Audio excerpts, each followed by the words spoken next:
للہ وحدہ والصلاة والسلام علی من لا نبی بعدہ اما بعد فاعوذ باللہ من الشیطان الرجیم بسم اللہ الرحمن الرحیم یا ایہا الناس قد جاءکم برہان من ربکم صدق اللہ مولانا العظیم یا اکرم الخلق مالی من الوذ به سواک عند حلول الحادث العام مولاي صل وسلم دائما ابدا على حبیبک خیر الخلق کلہم۔ لائق تکریم و تعظیم حضرت علامہ محمد خالد حسین معظمی صاحب زیدہ مجدہ، برادرم عزیزم حضرت علامہ محمد اجمل معظمی صاحب زیدہ شرفہ، دیگر علماء کرام، تمام احباب اہل سنت اور خانقاہ معظمیہ کے نہایت ہی باوقار اور باوفا احباب گرامی، میری خوش قسمتی اور نہایت سعادت مندی کہ اس بابرکت اور باوقار محفل میں چند لمحات کے لیے حاضری کا شرف حاصل ہو رہا ہے، جس محفل کی نسبت نبی رحمت کی ذات اطہر کے ساتھ ہے۔ دوستان ذی وقار، اللہ کریم نے اپنے محبوب صلی اللہ تعالیٰ علیہ وسلم کو سر کے بالوں سے لے کر قدموں کے تلووں تک معجزہ بنا کے بھیجا ہے۔ معجزہ کا معنی عاجز کر دینے والا، جہاں علم اپنی انتہا کو پہنچ جائے، جہاں بصیرت و دانش اپنے اختتام کو پہنچ جائے، اور جہاں تحقیق و جستجو اپنی حد تک پہنچ جائے، وہاں سے معجزہ کی ابتدا ہوا کرتی ہے۔ اسی لیے تمام امت اس بات پر متفق ہے کہ اگر ساری دنیا کے درخت قلم بن جائیں اور ساری کائنات کے پانی سیاہی میں تبدیل ہو جائیں، اس قلم کے ساتھ، اس سیاہی کے ساتھ توصیف پیغمبر لکھنی شروع ہو جائے، مدحت نبی تحریر ہونا شروع ہو جائے، مقامات رسالت لکھے جانے لگے، قلم ٹوٹ جائے گی، سیاہیاں ختم ہو جائیں گی، توصیف نبی کا پہلا باب بھی مکمل نہیں ہو سکے، اور ہو بھی کیسے؟ حضور علیہ السلام نے اپنے سب سے محرم راز صحابی سیدنا صدیق اکبر کو یہ بات واضح فرما دی کہ ابو بکر تو بے شک میری جلوتوں کا بھی ساتھی، میری خلوتوں کا بھی ساتھی، میرے گھر کا بھی ساتھی، میرے سفر کا بھی ساتھی، شب معراج کی تنہائیوں میں بھی جس کی آواز سے نبی رحمت کو انس نصیب ہوا وہ صدیق اکبر کی آواز تھی۔ تو شب معراج کا بھی ساتھی اور میرے مدفن اور میری قبر کا بھی ساتھی، لیکن زندگی کے کسی موڑ پر اس بات پہ نہ اترانا اور اس بات پہ ناز نہ کرنا اور اس بات پہ فخر نہ کرنا کہ میں رسول کے اتنے قریب ہو گیا ہوں، میں رسول کے اتنے نزدیک ہو گیا ہوں، میں رسالت کا محرم ہو گیا ہوں، لہٰذا میں رسول کو جانتا ہوں، رسول کو پہچانتا ہوں، رسول کی حقیقت سے واقف ہوں۔ فرمایا نہیں، یہ سوچ بلندیوں سے پستی کی طرف لے آتی ہے، یہ خیال بلندیوں سے گہرائیوں کی طرف دھکیل دیتا ہے۔ اس لیے میں تمہیں واضح کر رہا ہوں، یا ابا بکر لم یعرفنی حقیقتاً غیر ربی، اے ابو بکر حقیقت کے اعتبار سے مجھے میرے رب کے علاوہ کوئی نہیں پہچانتا۔ اس نے مجھے کتنی عزت و تکریم عطا فرمائی ہے، اس نے مجھے کتنے محامد و محاسن عطا فرمائے ہیں، اس نے مجھے کتنے مناصب و مقامات عطا فرمائے ہیں، اور اس نے میرے من کو کتنا پر نور بنایا ہے، اور اس نے میرے اندر کو کتنے حقائق کا مخزن اور منبع بنایا ہے۔ اس حقیقت کو میرے رب کے علاوہ کوئی نہیں پہچانتا، لہٰذا جب کوئی نہیں جانتا، جب کوئی نہیں پہچانتا، تو پھر حضور کی تعریف کیسے ہو سکے، حضور کے مقامات کا بیان کیسے ہو سکے، حضور کی تعریف و توصیف کا سلسلہ کیسے چھیڑا جا سکے۔ لیکن وہی سہارا اور وہی آسرا جو حسان بن ثابت رضی اللہ عنہ نے حضور کی موجودگی میں حضور کے سامنے یہ عرض گزاری تھی کہ ما ان مدحت محمدا بمقالتی ولکن مدحت مقالتی بمحمد۔ یا رسول اللہ، آپ کی نعت پڑھ کے، آپ کے تذکار کر کے، آپ کے مناصب کا بیان کر کے، آپ کے محامد و محاسن کا تذکرہ چھیڑ کے میں آپ کی شان بلند نہیں کرتا، بلکہ آپ کا ذکر کر کے، آپ کی تعریف و توصیف کر کے اپنے لفظوں کو اللہ کی بارگاہ میں قبولیت کا شرف دلواتا ہوں۔ میں اپنی گفتگو کو معتبر کرتا ہوں، میں اپنے الفاظ کی قیمت طے کرتا ہوں، جن الفاظ میں اور جس گفتگو میں حضور کا تذکرہ آ جایا کرتا ہے۔ اور اردو میں کسی دل جلے نے کتنی خوبصورت بات کی تھی کہ میری بات بھی بن گئی تیری بات کرتے کرتے۔ تو دوستان عزیز وقار، اللہ کریم نے حضور علیہ السلام کو معجزہ بنایا، اور اس کا معنی میں نے یہ عرض کیا، جہاں علم کا اختتام ہو جائے، جہاں تحقیق و جستجو کے پر جل جائے، جہاں دانش و بصیرت اپنے ہوش حواس کھو بیٹھے، وہاں سے معجزہ کی ابتدا ہوا کرتی ہے۔ تو فرمایا یا ایھا الناس قد جاءکم برہان، لوگوں، اور فرمایا میں بات لوگوں سے کر رہا ہوں، انسانوں سے بات کر رہا ہوں، انسانوں کی طرف۔ فرمایا روئے سخن اس لیے کیا ہے، انسانوں کو شرف تکلم اس لیے بخشا ہے، انسانوں سے گفتگو اس لیے کر رہا ہوں کہ نبی کا مقام انسان ہی سمجھتا ہے، نبی کا مقام انسان ہی سمجھتا ہے۔ جو نبی کے مقام سے بے خبر رہتا ہے، جو نبی کے مقام سے بے بہرا رہتا ہے، جو نبی کے مقام کے حوالے سے ڈبل مائنڈڈ رہتا ہے، شکی اور وسواسی رہتا ہے، ریب و شک کی دنیا میں غلطان ہو کر اپنی زندگی کو برباد کرتا ہے، فرمایا وہ میری نگاہ میں انسان کہلانے کا حقدار نہیں ہے۔ تو یا ایھا الناس، میں انسانوں سے بات کر رہا ہوں، میں لوگوں سے بات کر رہا ہوں۔ فرمایا انسانوں، لوگوں، قد جاءکم برہان من ربکم، تمہارے رب کی طرف سے محمد ابن عبداللہ کی صورت میں کوئی انسان نہیں آیا، کوئی عامی بشر نہیں آیا، کوئی تمہارے جیسا انسان نہیں آیا، تم چھوٹے بھائی، وہ بڑا بھائی یہ منصب لے کے نہیں آیا، وہ اپنے بالوں سے لے کر قدموں کے تلووں تک یہ بتا رہا ہے کہ اللہ کی ذات غیب ہے، اور اس کی ثابت کرنے کے لیے، اس غیب ذات کو واضح کرنے کے لیے، اس پوشیدہ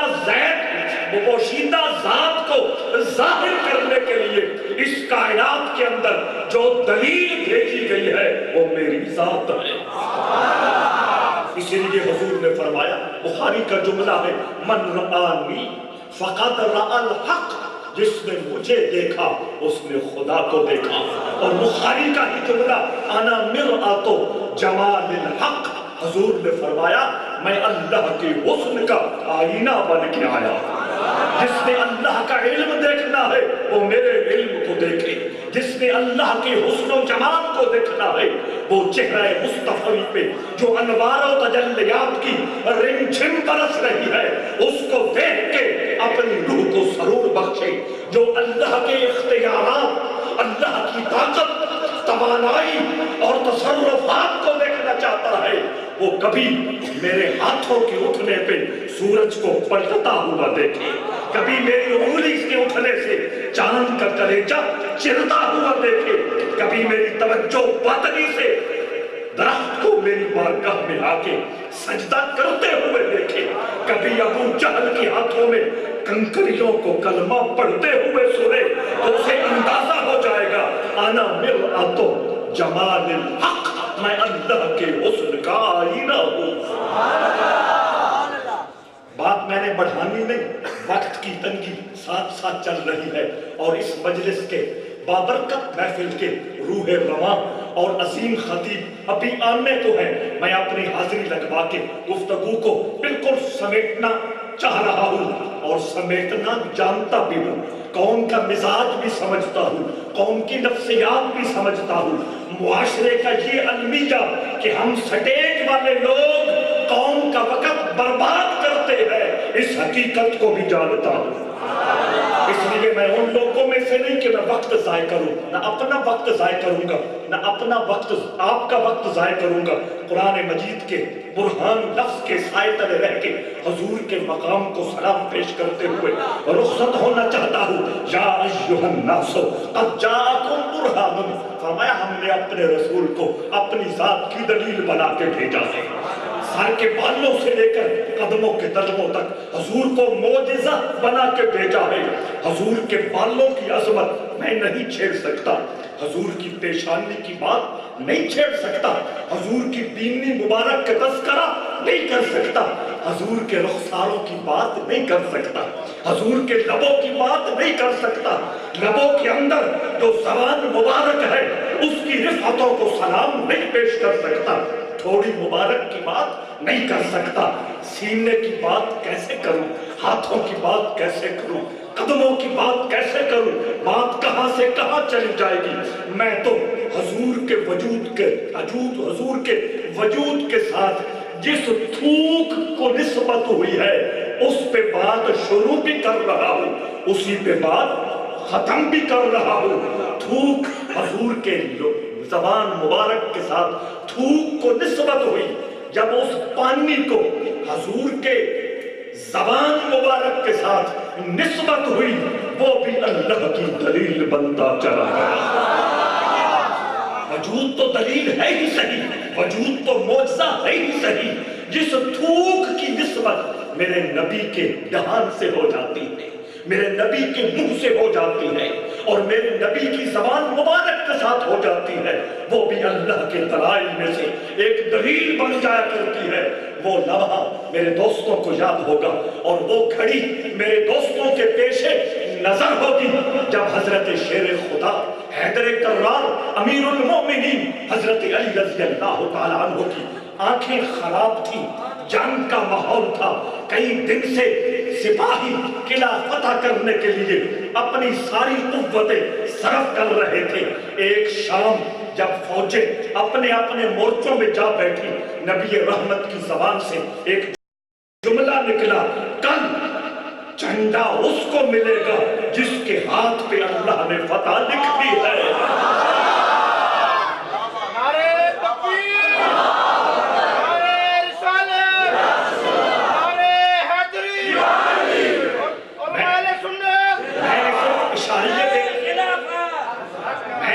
اشاریہ دینے ہے، فیصلے آپ کے ہاتھوں میں ہے۔ اللہ کا نبی جو میرا نبی بھی ہے، آپ کا نبی بھی ہے، پچھلے لوگوں کا بھی نبی ہے، آنے والے امتوں کا بھی نبی ہے، فرمایا اس نبی نے فرمایا کل جھنڈا اسے ملے گا جس کے ہاتھ پہ اللہ نے فتح لکھ دی ہے. تو مبارک ہو مجھے بھی، مبارک ہو آپ کو بھی، مبارک ہو مجھے بھی، مبارک ہو آپ کو بھی.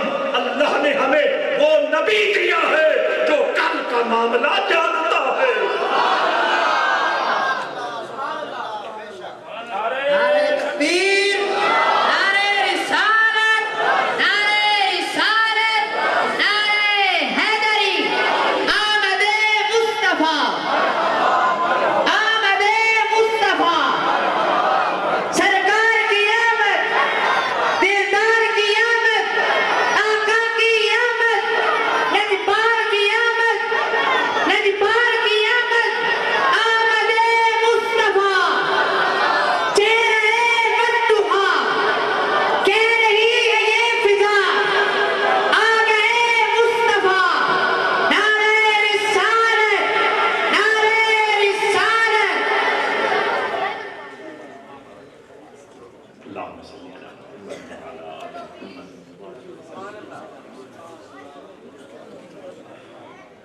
حضرات عزیز وقات، تو میں عرض سے کر رہا تھا نبی رحمت نے فرمایا کل اسلامی جھنڈا اسے عطا ہوگا جس کے ہاتھ پہ اللہ نے فتح لکھ دی ہے. صحابہ کرام فرماتے ہیں ہر صحابی پوری رات کروٹیں بدلتا رہا. کون وہ خوش نصیب ہوگا، کون وہ خوش بخت ہوگا جس کے ہاتھ میں کل جھنڈا ہوگا اور جس کے ہاتھ پہ اللہ نے فتح لکھ دی ہے. جب صبح ہوئی حضرت شیر خدا کے خیمہ میں حضور کے دو فرستادہ صحابی، دو بھیجے ہوئے صحابی حاضر ہوئے. حضرت شیر خدا کی خدمت میں عرض کی اللہ کے حبیب آپ کو یاد فرما رہے ہیں، نبی رحمت آپ کو طلب فرما رہے ہیں. حضرت شیر خدا ان کے کندھوں پہ ہاتھ رکھ کے، چونکہ آنکھیں بیمار تھی، آنکھیں مریض تھی، دکھائی کچھ نہیں دیتا تھا، ان کے کندھوں پہ ہاتھ رکھ کے گھسیٹتے ہوئے حضور کی بارگاہ میں حاضر ہوئے. توجہ چاہتا ہوں، جب حضور کی بارگاہ میں حاضر ہوئے حضور نے سامنے بٹھایا، اپنا لعاب دہن نکالا، اپنی تھوک مبارک لی، حضرت شیر خدا کی آنکھوں پہ لگائی، سجائی. حضرت شیر خدا فرماتے ہیں کہ اللہ کی عظمتوں کی قسم مجھے یقین ہی نہیں آ رہا تھا کہ چند لمحے میں پہلے بیمار بھی تھا.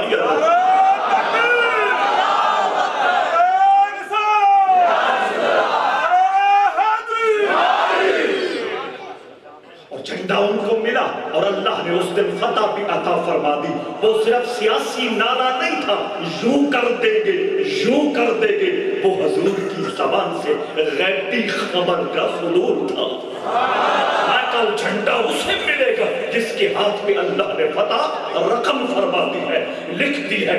حضرت قتادہ بن نعمان حضور کی بارگاہ میں اپنی نکلی ہوئی آنکھ لے کے حاضر ہو گئے. کوئی بیریئر رکھنے والا نہیں، کوئی روکنے والا نہیں، کوئی فتویٰ لگانے والا نہیں، کوئی ٹوکنے والا نہیں. کدھر جا رہے ہو؟ آنکھوں کا علاج تو اس درگاہ میں نہیں ہوا کرتا.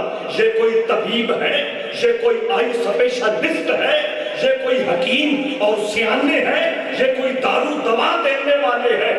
نہیں، کوئی بیریئر نہیں تھا، کوئی روکنے والا نہیں تھا. عقیدت و محبت کے جذبات لے کے اور عقیدہ کامل لے کے قتادہ بن نعمان حضور کی بارگاہ میں حاضر ہوئے.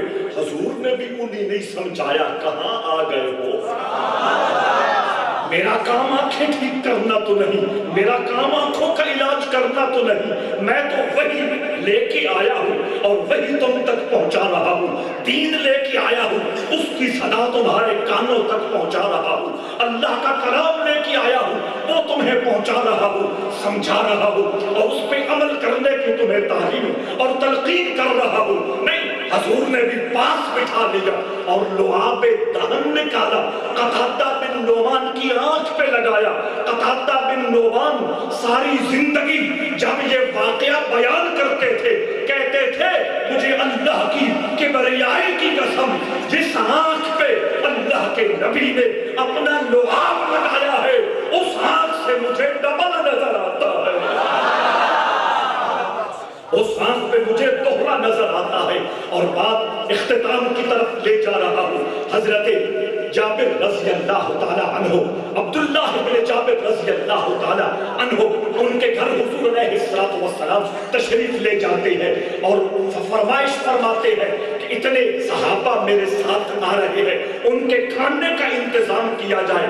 کھانا 2 یا 3 لوگوں کا تھا، 1000 صحابی اور 6 دن کا فاقہ کش صحابی حضور کے ساتھ حضرت جابر کے دسترخوان پہ آ جمع ہوئے۔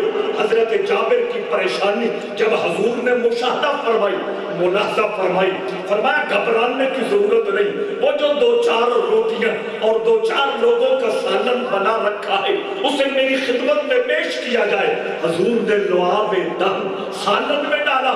1000 صحابہ نے جو تھے 6 دن کے فاقہ کش تھے، انہوں نے وہ کھانا تناول فرمایا۔ اور حضرت جابر کہتے ہیں جب صحابہ رخصت ہو گئے، میں نے لرزتے کانپتے ہاتھوں سے جب ڈھکن اٹھایا، جتنا سالن بنا کے رکھا تھا وہ سارا ہی سامنے اپنا منظر دکھایا۔